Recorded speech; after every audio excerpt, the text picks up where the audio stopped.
Bonsoir à tous. Aujourd'hui, tirage pour les Gémeaux du mois de février 2022. Qu'est-ce que réserve le mois de février 2022 pour les personnes qui sont nées sous le signe du Gémeaux?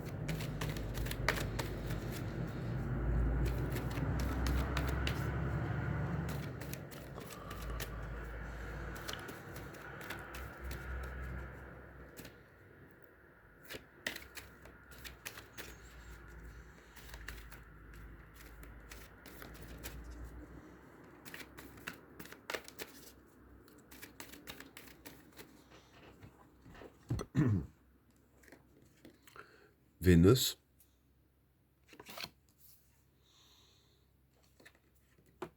la richesse,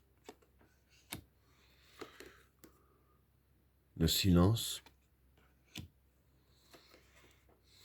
le déplacement, l'amour, la sagesse, le sage,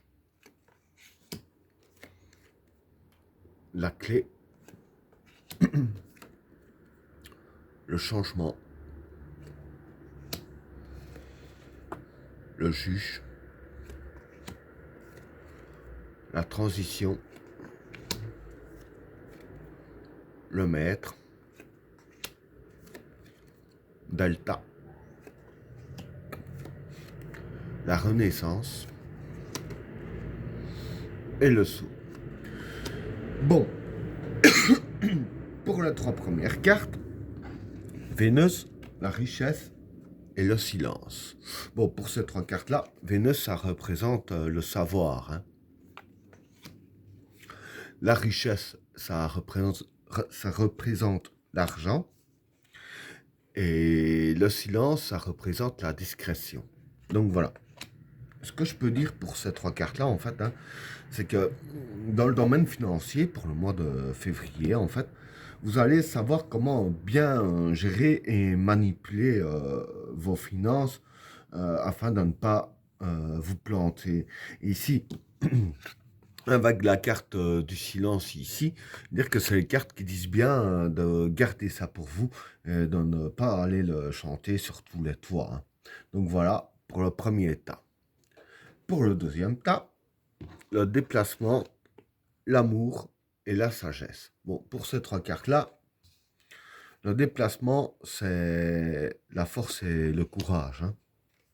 L'amour, ben, c'est l'amour. Et la sagesse, c'est la sécurité des événements qui se passent bien.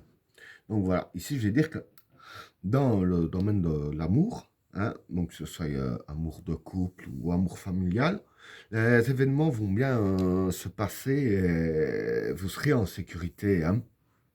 Et avec la carte du déplacement, hein, comme je disais que c'est force et courage, c'est-à-dire que vous, avec l'amour que vous allez ressentir de vos proches, et la façon que vous allez bien vous sentir en sécurité, c'est-à-dire que voilà, ça va vous donner de la force en vous et aussi beaucoup de courage pour affronter les événements de la vie, hein.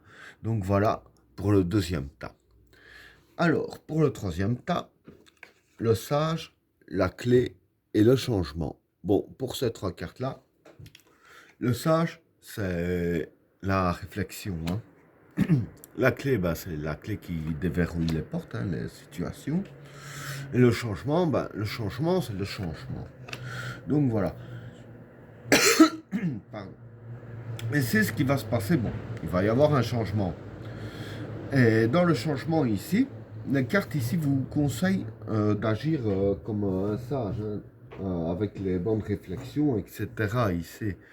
Et donc, je vais dire que c'est en agissant dans, avec la bonne réflexion et comme un sage que vous allez trouver la clé pour déverrouiller pour le changement, pour que tout se passe au mieux, hein. Voilà pour le troisième tas.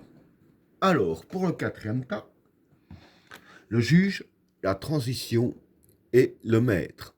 Bon, pour ces trois cartes-là, Le juge ici, ça représente les décisions, hein. La transition, c'est un peu la carte de la mort. Et le maître, c'est l'expérience. Donc voilà, je veux dire que ces cartes-là sont quand même un petit peu liées avec le troisième tas. J'explique. Donc ici, voilà, le changement et la mort, c'est la même chose, hein. La mort, c'est le changement de situation aussi. Et ici, en fait, voilà, quand les cartes disaient qu'il va falloir agir avec bonne réflexion et comme un sage, c'est par rapport à des décisions à prendre, par rapport à la clé pour déverrouiller les situations, hein. Et aussi, avec la carte du maître ici, les cartes disent bien d'utiliser l'expérience que vous avez eue dans votre vie jusqu'à maintenant, afin de prendre les bonnes décisions. Et agir comme un sage, c'est ça aussi, hein. C'est savoir utiliser, je vais dire ainsi, euh, toute l'expérience qu'on a appris de la vie jusqu'à maintenant et de justement mettre ça à profit afin de prendre justement les bonnes décisions pour le changement qui arrive, hein. Donc voilà pour le quatrième tas. Alors, pour le cinquième tas, Dalta, la Renaissance et le Sceau. Bon, pour ces trois cartes-là, Dalta ici, c'est la spiritualité, hein. La Renaissance ici, bah, c'est la Renaissance. Et le Sceau, c'est créer et construire. Donc, en gros, je vais dire que pour ces trois cartes-là, bon, par rapport à ce que je viens d'expliquer avec le troisième et le quatrième tas, forcément, qui dit changement dit renaissance, c'est logique. Et dans la renaissance ici, dire qu'il va falloir créer, construire de nouvelles bases, si je peux dire ainsi, hein. Donc voilà, il va vraiment falloir créer des nouvelles bases de vie, hein, si je peux dire, puisque voilà, c'est un changement qui vient d'arriver ici. Avec la carte Delta ici, comme j'ai dit, hein, c'est un peu la spiritualité. La spiritualité, c'est aussi tout ce qui est intuition, etc., hein. Donc ici, par rapport à tout ça, utilisez aussi votre intuition en même temps qu'utiliser votre expérience et aussi la spiritualité. Utiliser la spiritualité, voilà, c'est un peu se mettre en connexion avec les énergies positives afin que notre intuition, je dirais ainsi, prenne, nous fasse voir les bonnes décisions à prendre par rapport aux conseils des énergies positives qui nous entourent. Et ben voilà, tirage terminé. N'oubliez pas de vous abonner et d'activer la cloche de notification afin de rater aucun autre tirage. Je vous souhaite à tous une agréable soirée. À plus.